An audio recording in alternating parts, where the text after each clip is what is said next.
Olá, seja muito bem-vindo ao nosso 6º podcast. É um prazer a gente poder estar junto para conversar um pouco mais, desta vez sobre um desafio nas famílias, que é compreender as crianças sob o ponto de vista do temperamento delas.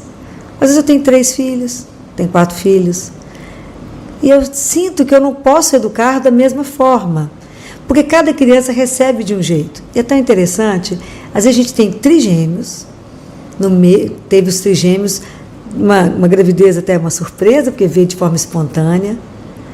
Cada criança de um jeito. Uma, aquele sossego, tanto faz a água subir quanto descer, o sossego. A outra manda, o outro briga com ela, mas não vive sem ela. Então, como é que a gente consegue trabalhar o temperamento dos filhos? Como é que a gente consegue compreender, né? Eu sempre acho que pai e mãe é aquele que tem que botar reparo, né? A gente só passa a ver quando a gente repara. Presta atenção nisso. É só aí que você passa a ver. É quando você bota reparo. Então, começa a perceber o seu filho. Começa a perceber que não tem o mesmo padrão. Eu não posso fazer uma receita de bolo e aplicar em todos que vai funcionar da mesma forma. Não vai funcionar. Porque tem filho manso. Tem filho que é líder por natureza. Tem filho submisso. Tem jeito de todo... Cada um de um jeitinho, na singularidade dele. Mas eu tenho que passar a perceber como é que isso chega nele? E como é que eu faço com que isso o construa da melhor maneira e ajude também ele a entender como é que ele é, para que ele saiba viver os desafios que a vida vai trazer para ele. Quem revela tudo para os filhos é a gente, né? Oh, meu Deus, que luta que é. Vida de pai e mãe é uma emoção. Eu brinco assim, se a sua vida está muito calma, se você está querendo emoção na vida... Seja pai, seja mãe, você vai descobrir o que é uma vida com adrenalina, não é? Porque cada dia é um desafio, né? Não é brincadeira. E nessa fase que os meninos vão crescendo, que já não é um bebê, mesmo como bebê já tem particularidades, você imagina quando o menino vai crescendo e vai trazendo para vocês os desafios de como conduzi-los no comportamento deles. Para isso eu tenho o prazer de ter aqui para nós, para conversarmos sobre isso, a psicopedagoga Isa Minatel, que tem o prazer de a gente conversar. Isa, muito obrigada pela oportunidade de a gente conversar sobre os temperamentos das crianças, que eu sei que é um assunto que você desliza, né? Que você gosta desse assunto e que eu tenho certeza que a Isa vai trazer muita coisa para vocês. A Isa vai passar para vocês a formação dela. Muito bom, obrigada, doutora. É uma honra estar aqui com prazer é meu. Né, esse podcast com a doutora. Tenho muito carinho, muita admiração pela doutora. Obrigada. E é isso, eu sou pedagoga, psicopedagoga e com o foco nos temperamentos, uso muito os temperamentos, tanto para atendimento quanto nos cursos, nas palestras, porque é um filtro diferente que a gente tem para olhar para a gente mesmo, para quem está com a gente, às vezes o adulto que divide com a gente a função ali de pai, de mãe, né? E também sobre as crianças, né? E uma coisa que eu gosto sempre já de começar a falar de temperamentos e já trazer o alerta é que temperamento é ponto de partida, não é linha de chegada. Sim. Porque às vezes as pessoas olham para a criança e falam assim, tá vendo, ó, esse aqui é desse jeito, tem jeito não, nasceu assim. Aí já rotulou, acabou, não deu a menor chance para caminhar. Isso. Então, às vezes, a pessoa aprisiona a criança dentro de uma característica que sobressai. Então, aquela criança, por exemplo, ela tem uma vontade forte. O famoso teimoso, né? Tem uma vontade forte. Ele quer e ele sabe o que quer. Né? Isso é uma característica que, bem conduzida, é boa. Isso é maravilhoso. É um menino determinado que vai chegar onde ele quer. Vai conquistar vai coisas chegar onde grandes. ele quer. Exatamente. Né? Isso. Agora, se eu já começo a dizer é teimoso, eu destruo ele. Isso, aprisiono ele no lado negativo daquela característica. Isso, bacana demais. Né? Então, conhecer o temperamento é ponto de partida. Eu sei que para esse aqui, a vontade forte já veio de fábrica.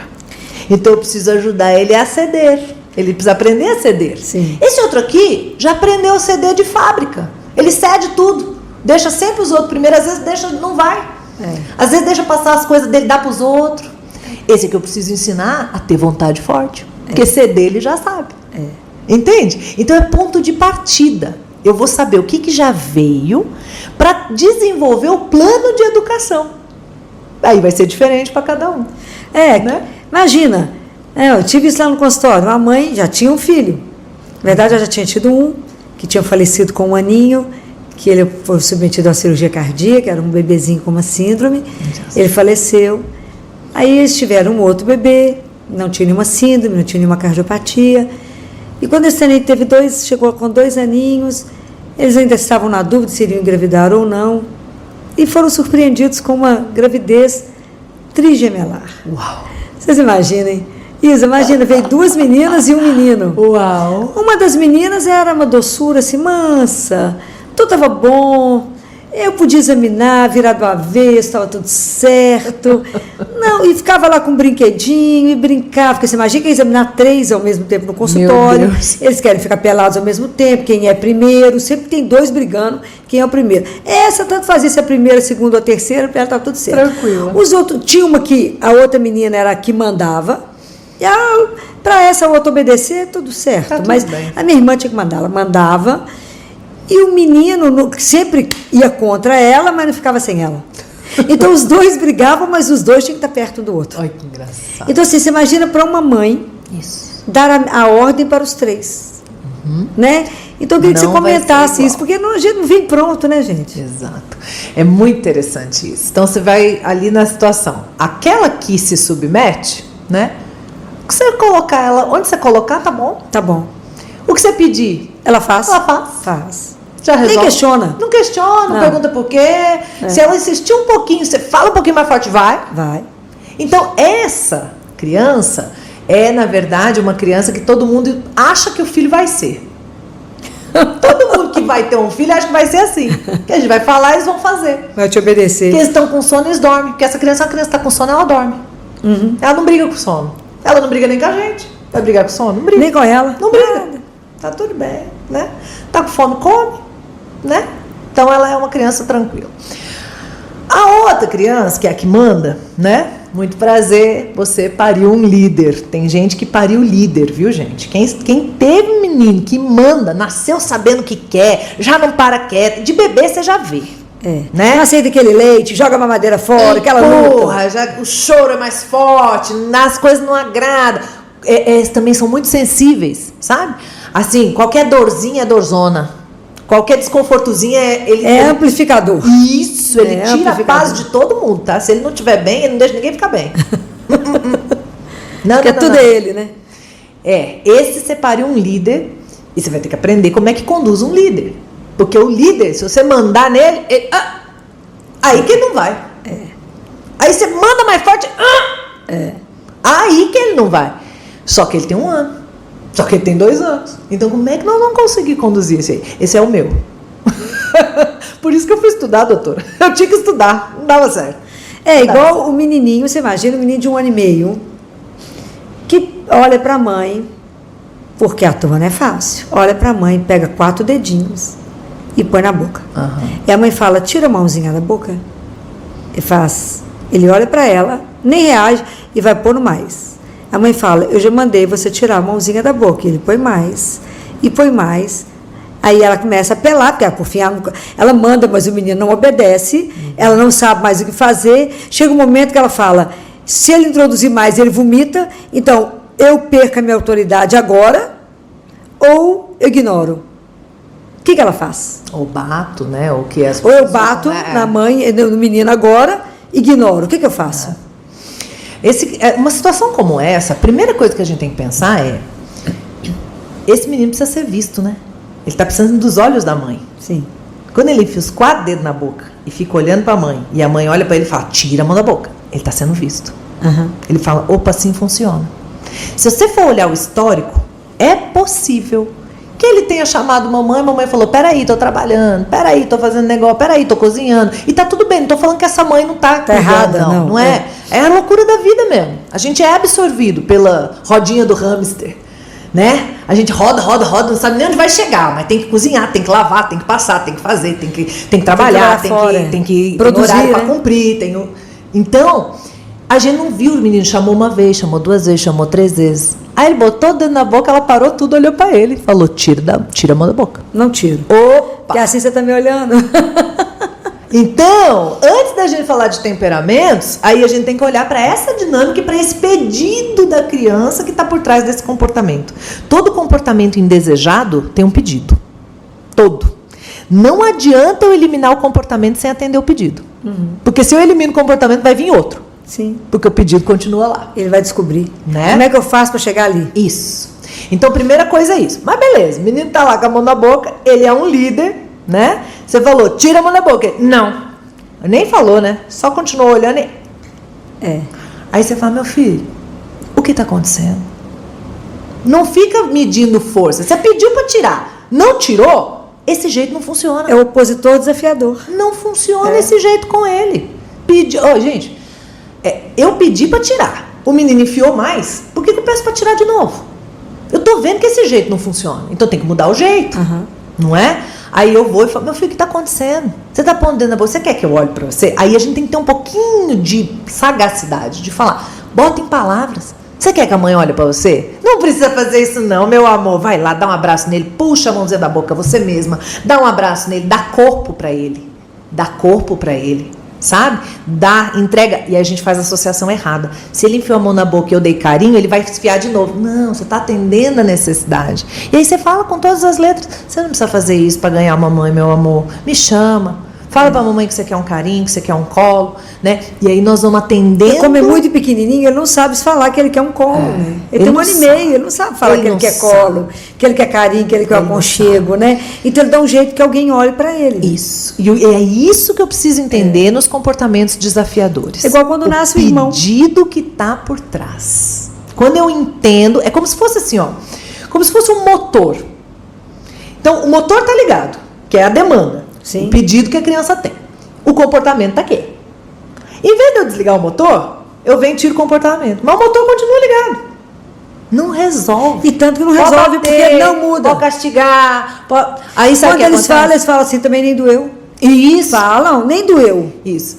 Eu tive uma situação muito curiosa na minha vida, né? Atendendo as pessoas, que foi uma mãe que disse assim para mim, ô Isa, até eu ter o meu terceiro filho, ela teve 3 também, mas não foram gêmeos. Então foram um de cada vez. Ela falou assim, até eu ter o meu terceiro filho, eu achei que eu era boa mãe. Porque eu falava, as meninas faziam. Quando nasceu o terceiro filho, eu descobri que as 2 primeiras que eram boas filhas. Era fácil de eu conduzir, por isso eu cheguei no terceiro. Se tivesse invertido, eu tinha parado no primeiro. Foi o meu caso, né? O meu caso eu já parei logo. Veio o terceiro dela, né? Aí a gente vai entendendo. Na verdade, a gente tem várias teorias de temperamentos, né? No mundo empresarial é o DISC, né? O famoso DISC, perfil comportamental. Mas a teoria mais antiga, original, são 4 temperamentos, que é o colérico, o sanguíneo, o melancólico e o fleumático. Então, eu brinco que melancólico e fleumático são os temperamentos da tristeza. Quando as coisas não saem como eles gostariam, a primeira emoção que eles sentem é a tristeza. E a tristeza é uma emoção que acalma, que paralisa, que você fica para baixo, para dentro, né? Tristeza é uma emoção de empatia.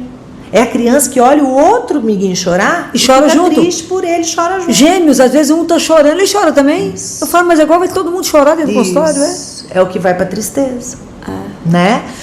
O colérico e o sanguíneo são os temperamentos da raiva. Quando as coisas não tão boas, não saem do jeito que ele queria, eles vão pra raiva. A raiva é uma emoção pra fora. E sai brigando, chutando. Pra fora. Entendeu? Chuta. Então, a tristeza vai pra dentro, da dentro ele encontra o quê? A culpa. Tudo culpa minha, fui eu que fiz errado, minha mãe não gosta de mim, né? A raiva é culpa do outro. Foi você! É você que não deixa! Bate nas coisas, quebra a mesa, bate nele mesmo, ordem. Bate a cabeça na parede. Se joga na parede, se joga no chão, bate a cabeça. Vixe, até Deus duvida as coisas que já chegaram pra nós, né? A senhora deve saber melhor que eu. Então, é uma emoção extrovertida, vertida pra fora. Né? A tristeza é introvertida. Você imagina como é que são desafios para os pais. Isso. Porque o melancólico é uma criança que vai ter estima baixa. Ele tem essa tendência. Pois é, tem uma tendência que se eu não acudir, isso, eu sou sempre vítima. E é por isso que saber disso é ponto de partida. Isso, porque eu tenho que ajudar esse menino a ser, ou a menina, a ser um adulto inteiro. Aí o que nós vamos ser mendigo na vida. E o outro tem que aprender a frear. Isso. Eu tenho que dominar essas coisas. Na verdade, ele tem que aprender a se frear. Sim. Esse é o desafio maravilhoso. Porque um dia eu não vou estar lá. Claro. A gente tem que preparar para quando a gente não está. Isso. Não estiver. Ele precisa funcionar sem mim. Sim. Então, por isso que para aquele menino eu preciso dar sentido para ele pisar no freio. Ele pisa. Se tiver sentido, ele pisa. É isso, né? A criança precisa do sentido. Como todo mundo, a gente precisa do sentido para dar razão àquilo que a gente está fazendo. A criança da melancolia, né? O melancólico que tem essa tendência a baixa autoestima, um pouco de insegurança, né? É aquela criança que você fala assim, você chega num lugar, tem um caso também. Uma mãe me procurou, maravilhosa, extrovertida, terapeuta, toda, e tinha o filho mais velho como ela. Então, primeiro ela me procurou por causa do mais velho. Por que eu faço isso? Eu falo as coisas, ele não obedece, ele não atende, ele não vai. Aí eu fui explicando. Ele é um líder, nasceu colérico, nananã. Mas, não disputa poder. Vai conduzindo, explica o sentido. Aí fui dando as técnicazinhas e tal. A gente falou no outro podcast um pouco mais sobre birra. Tem lá, se o pessoal, alguém não ouviu, gente, assiste o outro também, que vale a pena, né?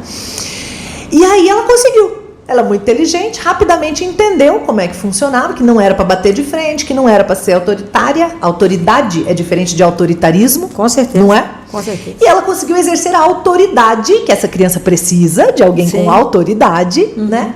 Mas sem medir força, sem disputar poder, e tendo ali a firmeza necessária sem agressividade. Porque, claro, o tom da sua voz te dá firmeza. Isso. Não precisa mais do que isso. Só o tom. Isso. O menino é bobo. Não é?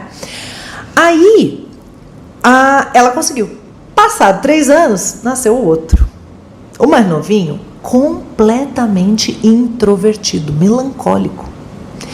E aí ela foi vendo que ela não sabia lidar com ele. Que ela tentava, que ela não conseguia. E o pior, doutora, ela me contou, quando ela chegou para fazer a consulta que ela foi num resort, né? O menino mais velho estava com 6, o mais novo estava com 3. E que ela foi programada. O que o casal vai fazer no resort, né, gente? Botar os meninos para recreação para poder ter um minuto de paz. 2, 3 dias, né? Era o plano dela. E disse que chegou na recreação, o menino mais velho já saiu junto com as crianças. Claro, o outro ficou parado. Ela falou que o outro ficou assim. Não saiu do lugar. Estagnou. Aí quando ela pensou que já tinha processado, falou, agora ele vai, ele sentou. E aí ela veio me procurar em desespero. Porque quando ela foi percebendo o temperamento assim dele, ela falou assim, o que vai ser desse menino na vida? Olha a ótica dela, olha a leitura dela. Nós vivemos, e é verdade, num mundo que tem um ideal de extroversão. Mesmo tempo que aquela criança nos desafia, a gente gosta. A gente acha que ele vai se dar bem, e ele tem chance de dar mesmo. Sim. Sabe? E aí ela veio desesperada para falar o que ia ser da vida daquele outro. E aí foi muito bonito, porque eu pude contar para ela que nós precisamos ser mais como esse outro. Que é esse menino sensível, mais lento, melancólico, que tem amor pelo outro, que tem empatia, que naturalmente se coloca no lugar do outro, que vê depois de adulto um mendigo na rua e não fala vagabundo, vai trabalhar. Não, ele olha e fala o que terá sido a vida dele para estar nesse momento dessa forma. Sabe? É uma criança que ela veio com uma sensibilidade que eu não alcanço. Eu não tenho. Eu trabalho para ter. Ele veio de fábrica. Prontinho. Só tem que ajustar alguns detalhes. Para não cair na baixa autoestima. Agora veja a cilada. Essa mãe olhava para esse menino e falava o que vai ser dele na vida, porque ela achava que não era um bom jeito de ser. Então essa criança que já veio com a tendência da baixa autoestima, tinha da mãe uma negação no próprio jeito de ser. Isso. Aí piora tudo. Aí eu não atendo. Na verdade, meu filho é um incapaz. Eu não atendo a expectativa da minha mãe, nem minha mãe gosta de mim, eu não sou como minha mãe acha que eu deveria ser. E aí eu vou piorando aquele processo de baixa autoestima. É a hora que eu faço qualquer coisa por atenção, por afeto, entro em relacionamento abusivo. Sim, vira mendigo. Isso. Mendigo de afeto. Isso. Aceito qualquer coisa, porque afinal de contas ninguém gostava de mim, já que você está me dando uma atenção, o que eu faço para manter isso? É isso. É isso que a gente tem que estar atento nos pequenos comportamentos da criança, que eu falo, opa, peraí. O que a gaveta emperrou que depois não fecha o armário? Isso. Eu falo, gente, aproveita, porque no período da infância, às vezes é uma gavetinha emperrada, que eu tenho que ajustar a gaveta para o armário fechar. Porque se eu deixar explodir na adolescência, explodiu na errada. Posso contar um caos? Claro. Um caos. Agora eu vou contar um caos do meu filho. Sempre acrescenta. Eu tenho um temperamento muito forte, sou colérica, né? De predominância. E o meu segundo temperamento é o sanguíneo. Então são os dois da raiva. 2 acelerador. Demorei muito para aprender a frear, a lentificar. E sabe o que acontecia? Isso me afastava de Deus. Porque para ouvir Deus, a gente tem que parar. Tem que desacelerar. E só um detalhe, a lentidão, ela é diretamente proporcional à memória. Isso. E a rapidez ao esquecimento. Isso. Então, aquele dia atropelado, você não lembra de nada no fim do dia. Isso. É impressionante. Olha, mas... Você não sabe o que comeu. É isso. Não, vai vivendo piloto automático. Ligou a primeira e aí nasceu um menino também animado, como eu falo, animado. Né? Nasceu pronto, vai faltar pegar a malha e a chave do carro. Colérico. Bom, poderia contar inúmeros casos, mas eu quero escolher um que ele já tinha 7 anos. E um temperamento forte, uma vontade forte, dificuldade de ceder nas opiniões. Então a gente vinha sempre trabalhando isso, porque eu já sabia, né? Já tinha esse mapinha, já sabia também que eram os meus pontos, porque a gente é parecido. Então eu via nele, olhava para mim, me trabalhava, ajudava ele, enfim. Essa dinâmica perfeita que o Criador fez, né? Que é para isso, né? Que a gente tem filho. A segunda chance para ficar melhor. Gostaram disso? Ser pai e mãe, a chance de ser melhor. É a chance. Aí, doutora, nós chegamos, eu e o marido, na escola, que era para ver a apresentação lá do que eles estavam fazendo naquele período, a apresentação das atividades, não dança. Chegamos lá e estava bravo. Esse temperamento bravo é quase um pleonasmo, sabe? Colérico bravo, tá toda hora bravo, né?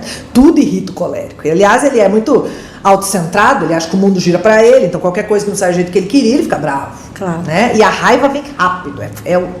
Então a gente precisa ajudar ele a transitar pelas outras emoções também. É inteligência emocional. Esse é um ajuda. Porque o estupim dele é zero, né?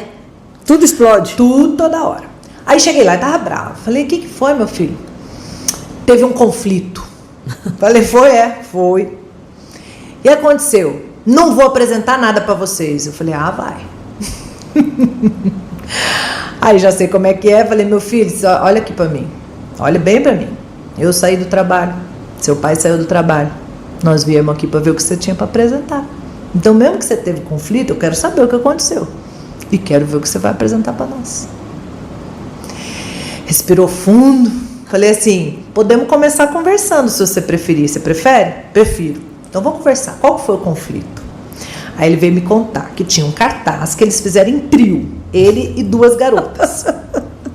E que a foto que era para ser colada no cartaz era uma foto que foi tirada na vertical. Mas que as garotas queriam colocar na horizontal, porque a ênfase do que era para mostrar ia ficar melhor na horizontal. Mas para ele era um absurdo, porque a foto era na vertical, tem que ficar no jeito que foi tirado. E isso virou um conflito, uma confusão, jogaram a foto fora. E ficou um buraco no cartaz. E ele estava muito bravo. Tá bom. Fomos, falei, entendi. É chato mesmo, né? Quando a gente tem uma opinião, as outras pessoas têm diferente, a gente não consegue chegar num acordo, né, tal. Só salvei do afogamento, não eduquei. Vi de podcast anterior. E fomos para a apresentação. Ele foi, mostrou tudo e mostrou o bendito do cartaz com furo no meio, né? No meio não tinha foto lá, tinha as outras coisas em volta e a foto foi pro lixo. Tá bom. E aí eu fui embora pensando, meu Deus, me ajuda. Como que eu vou educar esse menino sobre isso? Por quê? Ele ter uma opinião firme é positivo. Mas não ceder. Não ceder nunca Errado. É negativo. Então é uma sutileza. A gente não quer eliminar este comportamento. Nós queremos equilibrar. Sim. Essa é a palavra. Equilibrar. Na verdade, o grande desafio da vida, né? Isso, Equilíbrio, né? da vida. Aí fui embora. Deus me iluminou com a história. E eu contei a história para ele. Eu falei, lá da noite já. Tá? Tinha passado tudo, né? Eu falei, meu filho, vem cá, eu vou te contar uma história. E aí eu uso muito história, né? Muito. Eu falo, Jesus que era Jesus, fazia as parábolas, né? A gente vai querer ensinar sem história? Não dá, tem que contar a história. Não é à toa que ele fazia as parábolas, é porque com a história a gente entende. E não fica pessoal. Eu não falo, você não sabe ceder.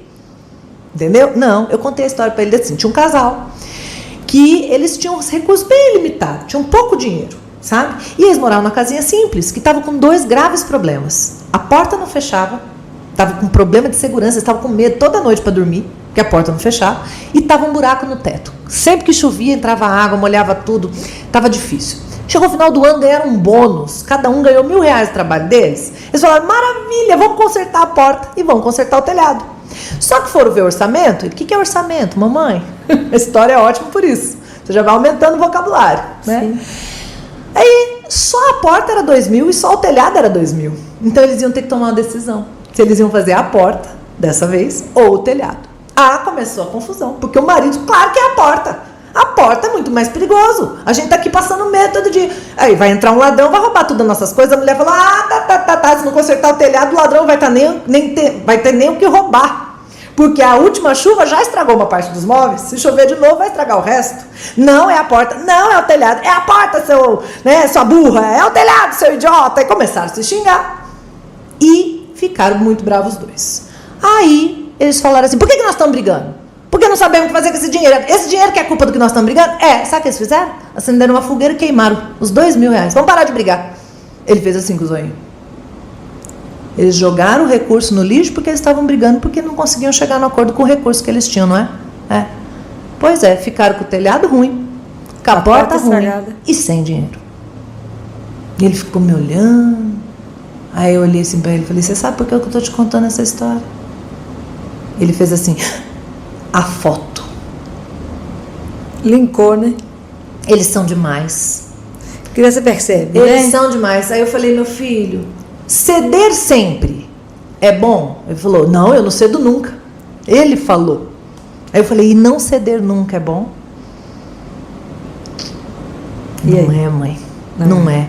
Aí eu falei, sabe o que acontece, meu filho? Se a gente não cede nunca, a gente joga o recurso fora, porque não aprendeu a ceder. Você tinha 2 contra 1 ali. Eram 2 pessoas com uma opinião diferente da sua.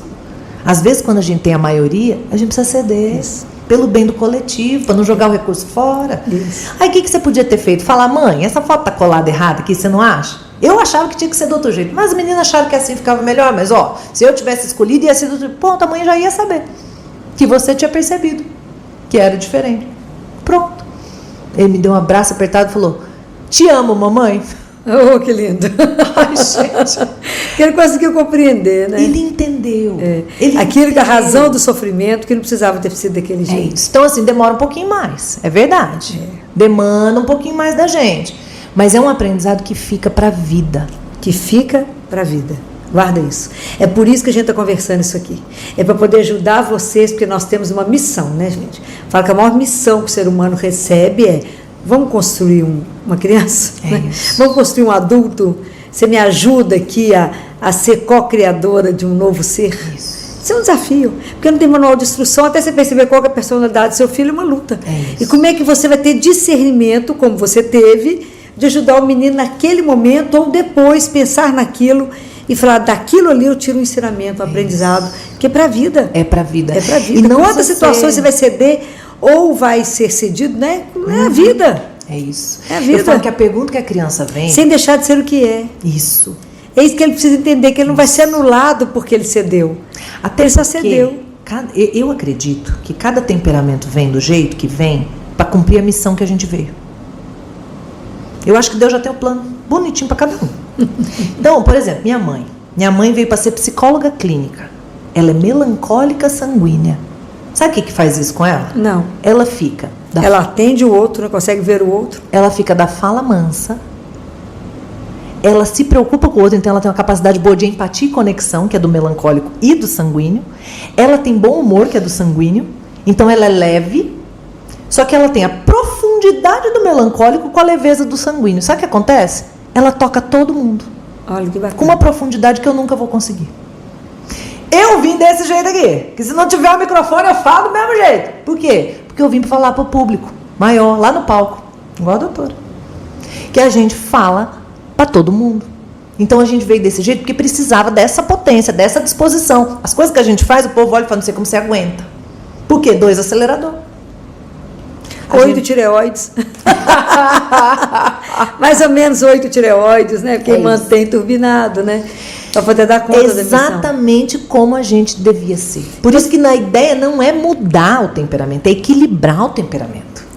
Por isso que os pais têm que estar sempre atentos a como é que cada criança reage. Né? Isso. Para poder ajudar. O que nos falta na vida, às vezes, são facilitadores. Isso. São pessoas que te falam o caminho para você é aqui, para o outro é ali. É ali.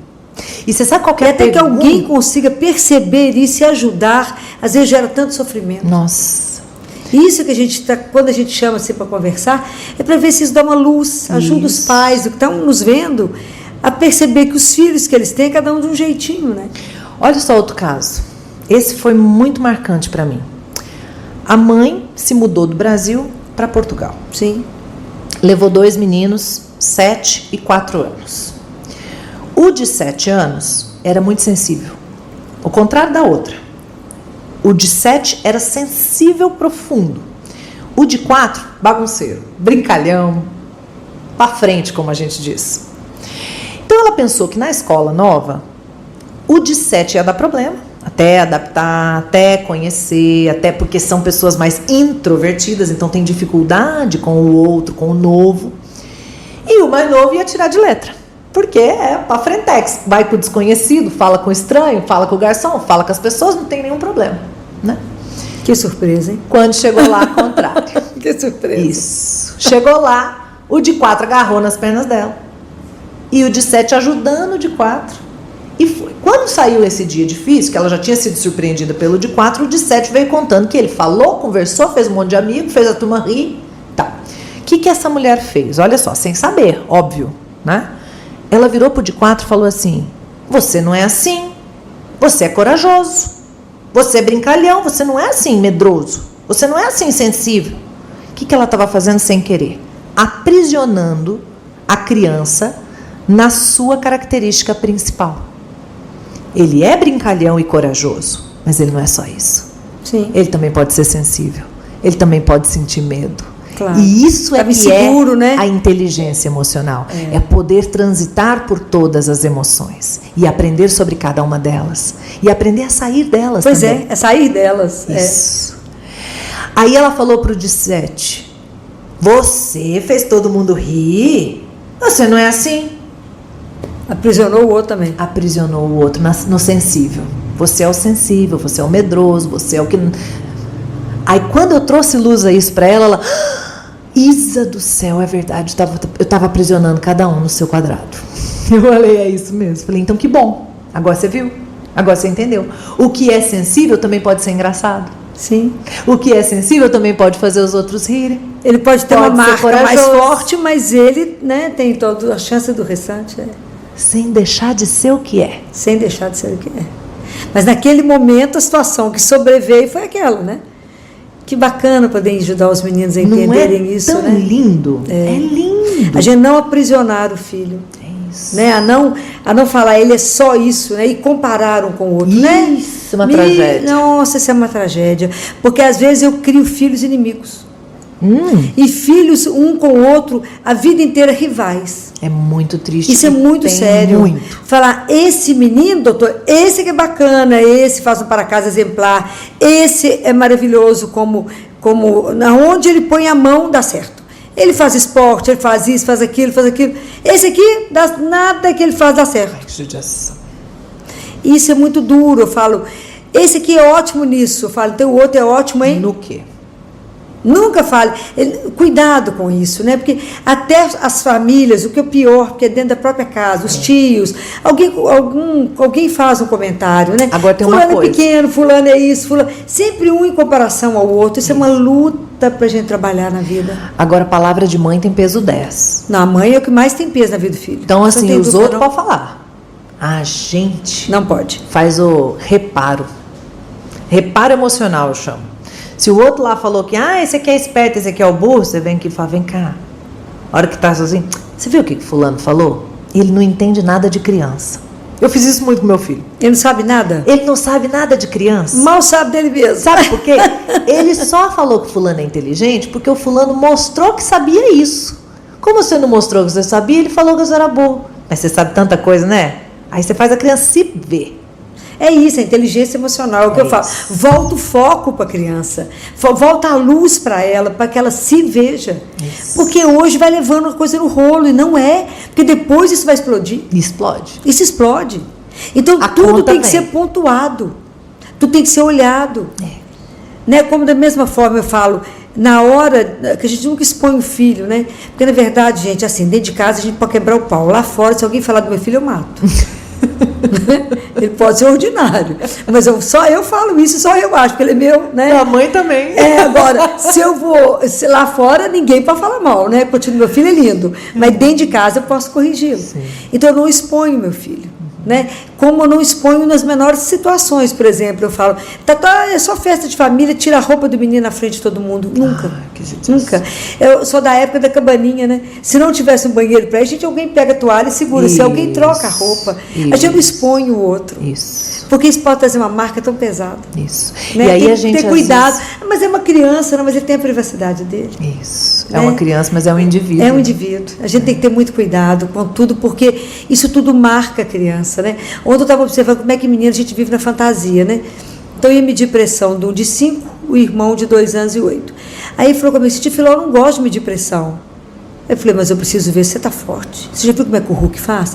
Você já viu na hora que o Hulk vai sendo transformado, as coisas não vão rasgando, vai explodindo? Filó, então vou combinar com a cor da sua cueca, porque que azul é da cor da sua cueca. E aí vai.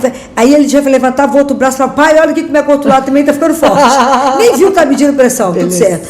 Aí o irmãozinho subiu no banquinho e falou assim, você também quer ficar forte? Ele falou, quero. Então, o Filó vai pôr agora no seu braço. Ele já me facilitou. O dele era laranja, porque o tamanho era diferente, né? Aí foi pôr, ele falou, tá vendo? Vai apertar, hein? Vai apertar porque vai transformando seu braço. E o outro também endurecia o outro bracinho do outro lado. Que beleza. E depois eles desceram lutando dentro do consultório, chutando, tudo que era Hulk, né? Então, teve um outro efeito. Efeito colateral. Teve um efeito que eles acharam que eles eram o Hulk, até para despedir de mim. Mas como é que a criança, ela entra, né? Lúdico. Ela entra no lúdico, né? Para mim olhar o ouvido, eu falo com eles assim, a partir de 7 meses eu falo, a tia Filó vai te contar um segredinho de amor. Esse que quietinho eu consigo ver o ouvido sem que... Beleza. É porque eles ficam curiosos com o que eu vou falar, que não é nada, né? Mas se quer olhar o ouvido, um dia um pai falou, o que a senhora fala? Eu falei, nada, né? Eu só... Estigo, né? Falo, vou te contar um segredinho de amor. Sim. E eles param. Sim. Né? Então, como é que a criança às vezes precisa do aconchego? E como é que pai e mãe, né? Por isso que eu gosto muito do bota reparo. Como é que meu filho reagiu a esse olhar da avó, a esse comentário do avô, do tio? Como é que ele foi aconchegado quando ele chegou? Como é que ele foi recebido? Porque isso pode quebrar a relação dessa criança com a outra pessoa para sempre. Isso. É impressionante isso. Porque na hora que chega, se alguém recebe assim, que bom que você chegou, que saudade que eu estava de você, que é visto, valorizado, amado, fala, nossa, sou querido. E a gente, a mãe principalmente, o pai também, o adulto, né, da referência da criança, é mediador da criança com os outros. Sim. Inclusive da criança com o irmão dela. Sim. Então, se eu tenho lá a vovó, vou dar um exemplo também que aconteceu na nossa vida. Tem a minha avó, que já tem, né, seus quase 90, e o meu filho era pequeno, tinha uns 3. Na época a avó não tinha quase 90, né? A avó tinha quase, acho que 80. E aí ele chegou e ele podia pegar as coisas em casa. Eu sempre fui trabalhando. Você quer pegar? Isso aqui é de vidro. Vamos entender como é que é? Vidro é delicado. Ele fala, vidro delicado, né, mamãe? Aí me entregava de volta. Tá bom, então podia ver, podia pegar e tal. Nós vamos, inclusive, falar disso um momento, né? Situações de risco, nós temos que falar disso. Aí, ele chegou na casa da minha avó, achando que podia também pegar nas coisas da avó, cheio das coisinhas de vidro em cima da mesa, assim, do bibelôzinho, né? Ele chegou e pegou o cisne para ver, um cisne de vidro. A avó não pensou 2 vezes, imagina, 80 anos, no modelo antigo. Filho, não, isso aqui quebra. Botou de volta. Ele, naquele temperamento dele, ficou muito bravo, mas muito bravo. Saiu batendo o pé, foi lá pro quarto, se fechou lá. Eu olhei assim pra avó e falei, ô Bisa, peraí que eu vou lá acalmar o menino. Aí fui lá e falei pra ele, meu filho, por que você ficou bravo? Porque eu tava só olhando e a Bisa tirou da minha mão. Eu falei, mas você sabe que o objeto é de vidro? Sei! Aí eu falei, você sabe que quebra? Ele, sei! Aí eu falei, você sabe que ela não sabe que você já sabe mexer nas coisas de vidro? Ele olhou. Isso ele não sabia. Entendeu? Eu falei, ela, meu filho, não sabe. Ela só conheceu crianças de 3 anos que quebraram. Ela não sabe que existem crianças de 3 anos que olham as coisas de vidro e põem de volta no lugar. Então ela está fazendo o que ela sempre fez. Ah, é? É. Porque não é também mágica, né? Não, claro que não. Falei, não, você fica Ainda tem que processar a raiva, né? Isso. Tem que Falei, processar. você fica aí até se acalmar. Quando você estiver mais calmo, você volta. Depois nós tomamos uma água, pode ser? Tá bom. Aí deixei ele dar um tempo lá. Voltou bem. Voltou bem.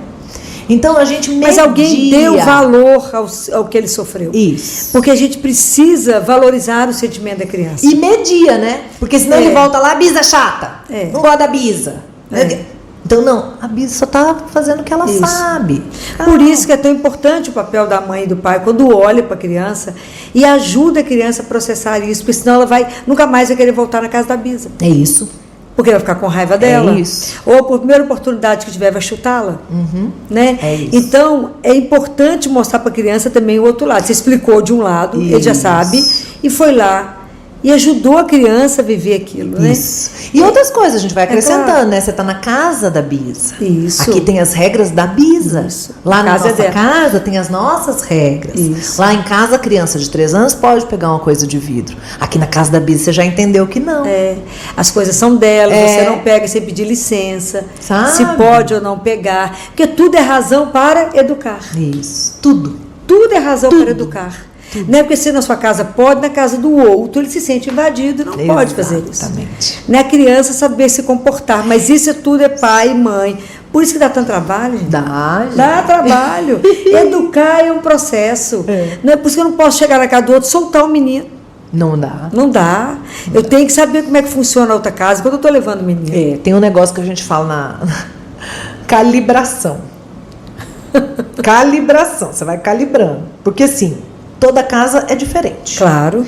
Então, se eu for com o meu menino de 3 anos lá na sua casa, doutora, eu vou olhar o menino e vou olhar a senhora. Claro, para ver como é que a pessoa reage, lógico. Porque às vezes a senhora está tranquila. As coisas que ele está mexendo não estão te incomodando. Você fala, senta aqui, Isa, tomar um café. Você está bem. Tudo bem. Posso até deixar. Né? Agora, ele fez uma coisa que eu não acho que nem é nada, mas eu olho para a senhora e já estou assim. Tensa. Eu já falo, vem cá, menino. Prende, menino. Vem cá, meu filho. Vem cá com a mãe, vamos conversar, vamos brincar aqui. Aí tira alguma coisa da bolsa, porque eu ando armada. Bolsa da mãe, que eu ando armada. Né? Kit sobrevivência. Kit sobrevivência. Né? Mãe eu tem falo que ter um que kit. Tem lugar que é kids friendly. Tem lugar que não é, entendeu? Então eu vou olhando a cara da pessoa para saber. Aqui não é. Então eu vou tirar alguma coisa daqui, porque eu deixar mexer nas minhas coisas, que nas coisas dela não pode. Não é? Porque eu tenho que educar essa criança para ela saber que existe uma inteligência social. Isso. Existe uma inteligência do convívio. Sim. Que pode ser diferente em cada lugar. Claro. Então ele precisa entender como é que é aqui. Senão a criança chega nos ambientes, aquela criança sem filtro. Isso. Sem filtro. Acha que pode fazer tudo, que é dono do espaço, o pessoal fica com raiva e nunca mais te convida para lugar nenhum. Isso. Eu já tive famílias que ficaram inimigas. Esse assunto foi ditado lá no Não, e aí eles chegam para nós e falam quebrou assim, a casa da colega, da dona toda lá, e nunca mais voltou, ficaram inimigas mesmo. Imagina. Coisa. Não, eu falo que tem criança espalha a roda, né? A criança chega, a rodinha vai embora. Ninguém quer ficar perto. Porque fica inconveniente. Inconveniente. Então, isso tudo é um trabalho de educar, um trabalho de observar o comportamento, de orientar a criança. E em cada lugar, primeiro a gente já prepara a criança, nós vamos em tal lugar, lá o comportamento é assim. Isso. Não quer dizer que seja melhor ou pior, é lá que funciona dessa forma. Esse preparo, linkando um pouquinho com os temperamentos que a gente falava há pouco, ele é muito importante para todos os temperamentos, só que por razões diferentes. Para uma criança colérica, para uma criança sanguínea, que é o extrovertido, vertido para fora, ele é importante para ela justamente prestar atenção nos sinais, até onde ele pode ir. Igual o semáforo, né? Você vai, para, observa. Até onde, né? Ou então a criança às vezes chega, é mais colérica, não quer que manda nela. Aí você fala, dá oi. Não. Então você já prepara antes. Como é que você vai dar oi hoje pro vô? Você vai fazer assim? Você vai... Tem menino que chega e você quer obrigar o menino. Se você não fizer isso, eu vou, então vai embora. Isso é uma ameaça difícil. Isso. Então você já combina antes. Antes. Cumprimentar o vô não é uma escolha. Tem que. Mas como você vai cumprimentar, você pode escolher. Vamos pensar aqui, entendeu? Não tem que ser abraçar e beijar. Pode só bater a mão. Pronto. Mas você vai combinar já antes, porque cumprimentar na nossa cultura, pelo menos esse é meu olhar, né, doutor? Cada um tem o seu. Mas na minha visão, não, mas tem que chegar na casa da avó e do vô que já estão esperando, um abraço, ou oi, vô, oi, vó. Cumprimentar.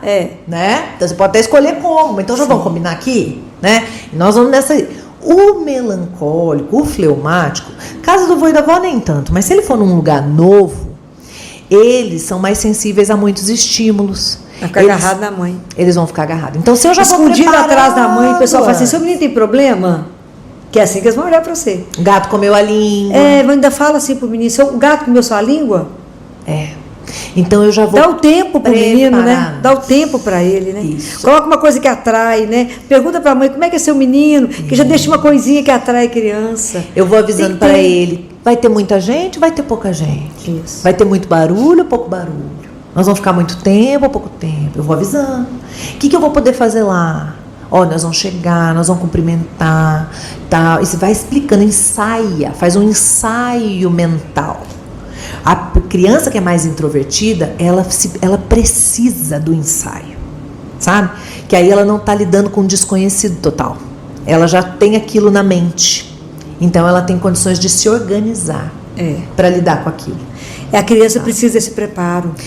Doutora, você repara quando a gente entra no carro para fazer uma viagem de 12 horas. Você sabe que você vai viajar 12 horas. Você senta no carro diferente. É verdade. Você está preparada para ficar. Você sabe que você vai parar um pouco, mas vai demorar horas. Vai. Você já entra com outro jeito, já é outra. Se a roupa que você já escolhe, o sapato que você vai estar. A forma como você se senta. E começa a viagem, você está internamente preparada para horas. A criança não sabe. A criança precisa. A criança só entra no carro, passa 15 minutos, 20 minutos, meia hora no máximo. Já chegou. Né? Aí você entra no carro para fazer uma viagem de 8 horas, você não falou nada para a criança. Tudo tem que preparar. Vai para a consulta, prepara a criança. Porque é tão interessante, né, que a criança, ela olha para o pai e para a mãe, que é a referência dela para tudo. Né? Como o pai comporta diante de uma consulta, como uma mãe comporta diante da consulta, é como a criança vai comportar. Se o pai coloca a criança e fala, a tia Filó vai te examinar, e ela é sua amiga, vai descobrir o dodói, ou vai só ver se você cresceu, desenvolveu, tá tudo certo? Tudo certo. Se o pai aconchega a criança e fala, a criança fala, bem, se é minha mãe e meu pai estão me protegendo, a situação é gravíssima. Eu tenho que me preocupar. Aí a criança grita loucamente, ninguém faz nada. É isso. Eu falo que a pergunta... E não minta para os meninos. Isso. Aí fala assim, o tio Filó vai tomar vacina, mas vai doer? A mãe fala, não, fala, vai. Vai doer, vai gente. Doer. Dói, não existe vacina que não dói, não sei gotinha, mesmo assim o gosto pode ser ruim. Mas dói. Vou mentir para a criança, porque se a criança não nasce sabendo mentir, gente. Quem ensina a mentir é a gente. E eu tenho pavor de mentira. Mentira comigo é um problema muito grave que me atrapalha até a continuar a convivência com a pessoa. Eu também. Porque depois eu não consigo saber o que é verdade, o que é mentira. Não, e quebra, eu né? desisto da pessoa. Então é muito sério, a gente não ensina a criança a mentir. Né? Então a gente enfrenta a verdade. Vai coletar sangue, dói. É chato, é ruim, mas é necessário. Só estou fazendo isso porque é necessário. Claro que hoje tem locais de coleta que é lúdico, a criança nem vê que coletou, são opções se o pai quiser levar no lugar lúdico, mas nunca mentir para a criança. Não minta. O que nós vamos fazer agora? Isso. Vai para a cirurgia? Sim, é ruim, é péssimo, mas vai trazer um bem imenso. Isso, é muito lindo. A tia Filó está olhando o seu ouvido, é ruim, Igual eu falei com o menino, tem que tomar um antibiótico. O pai levou lá no consultório porque ele não queria tomar um antibiótico, estava de pneumonia. Ela falou, doutor Filó, ele não bate, não toma remédio, só se bater. Vomita tudo. Falei, traz aqui. Aí falei com ele, esse remedinho é um monte de soldadinho junto, que vai pegar o dodói que está no seu pulmão, lutar para você sarar. Ele precisa entrar na barriguinha para poder chegar lá no pulmão. Não tem outro caminho. Agora, a tia Filó não tem medo de vômito. E se vomitar, vai tomar de novo. Até ficar na barriguinha, porque é o jeito que eu tenho de te ajudar a sarar. Entendeu? Entendi. Então eu vou dar o remedinho. Acabou. Ele engoliu, falou comigo, olhou pro pai e falou, viu? Nem vomitei. O pai falou, eu faço o quê? Eu falei, repete em casa.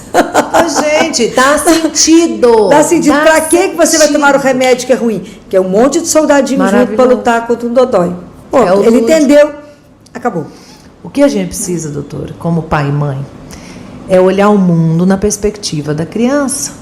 E ter equilíbrio. Isso. Porque se o pai e a mãe não estiver bem, equilibrada emocionalmente, você não vê nem você, nem muito menos o filho. Isso. Gente, eu sei que tudo isso que eu estou dizendo é difícil. Fala, Filó, você não sabe os problemas que eu estou passando. Você não sabe que eu estou querendo matar meu chefe, que eu estou querendo mudar de emprego, que eu estou vivendo um monte de coisa. Eu sei, estou vivendo um problema conjugal. E aí, enquanto menos, o último que é olhado é o menino. Mas é um desafio que a gente recebeu. Pai e mãe é uma função nunca terceirizada, porque a presença de vocês sempre será indispensável na vida de um filho. A gente pode estar com 90 anos, mas a gente queria o pai e a mãe vivo. É referência eterna. A vida inteira, por mais que eu critique pai e mãe, eu vou falar assim, meu pai faria isso aqui agora, a minha mãe faria dessa forma. E é o pai e a mãe que vai trazer pra gente aquilo que a gente é. O pai e a mãe que te conta quem você é, e você, por meio de decepcioná-lo, você vai viver aquilo.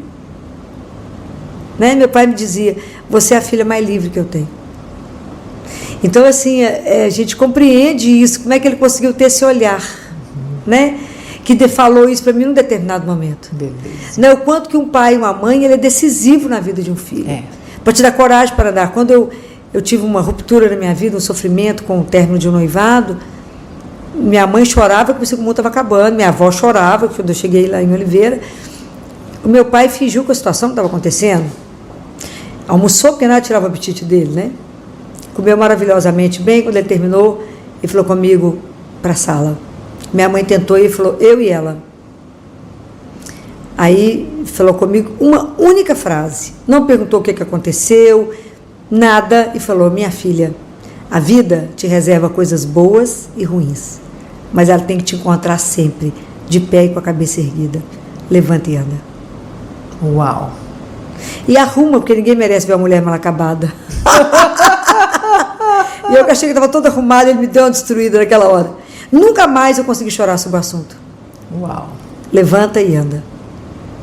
Então, hoje mesmo que eu passo problemas difíceis, eu falo, quando ele morreu, eu falei com a minha mãe, mãe, a gente anda e chora, mas anda. Anda. Mas isso foi algo que ele me entregou, né? Sim. Levanta e anda. Coisa linda. Então, pai e mãe é algo assim para sempre. Então, a gente não desiste do filho. A gente fala, mas eu não sei lidar com meu filho, tem cada um aqui pior do que o outro. Tem meninas difíceis. Tem. Né, assim, eu tenho 2 lá no consultório que quando eles chegam, o consultório inteiro ia ter alerta. Porque até no teto da casa eles sobem. Você acha que eu estou de brincadeira? Eles são terríveis. Que são levados. Mas são umas doçuras, são umas delícias. Ama ser examinado. Arranca a roupa também já de uma vez, já fica pelado, porque eles são despachados, né? Quase morreu afogado outro dia. Porque é terrível, eles são muito levados. Tem que estar todo mundo com o olho sobre eles. Mas eles têm a doçura, eles têm. A gente tem que estar de olho, tem que estar sempre enrolando ele, tem que estar sempre cantando. E meninos que exigem muito, é muita demanda. Sim. Tem menino que tem que fazer o para-casa dele e o resto da sala. Ainda fica à toa. Né? Por causa da personalidade. Exatamente. Mas eu tenho que individualizar. Eu não tenho que rotular. Isso. Eu tenho que entender. É tão lindo. Né? Cada um com seu jeitinho. Para se expressar na vida, né? Que é tão lindo, cada um poder me mostrar a vida pelo olhar dele. É muito lindo isso. Né? Então, é uma alegria a gente poder estar chamando vocês para esse pedaço, né? Então, esse olhar do comportamento, a gente custou entender essas coisas, o temperamento, né? Criava tudo em bloco, né? Hoje a gente pode aprender que existe um outro jeito, né? Eu espero que vocês tenham aproveitado muito tudo isso que a Isa falou, que foi tão rico, né? Tanta coisa boa, né, Isa? Tanta coisa bacana que você traz, da sua vivência, da experiência, né? Tanta coisa bacana que a gente pode contribuir para ajudar os pais nessa missão tão difícil de ser pai e mãe, mas também tão insubstituível, né? Isso é maravilhoso, né? É maravilhoso. Eu falo que a criança vem com uma pergunta principal: como é ser gente? É isso que nós estamos respondendo para ela. Como é ser gente? Como que é ser gente? Entenderam isso? Que lindo isso, né? A gente ajudar a criança a entender isso. É isso. Né? Então, muito obrigada mais uma vez a você que está aí nos ouvindo, né? Que se interessou pelo assunto, e você, Isa, por tanta contribuição. Meu muito obrigada. Obrigada, um prazer, adoro estar aqui.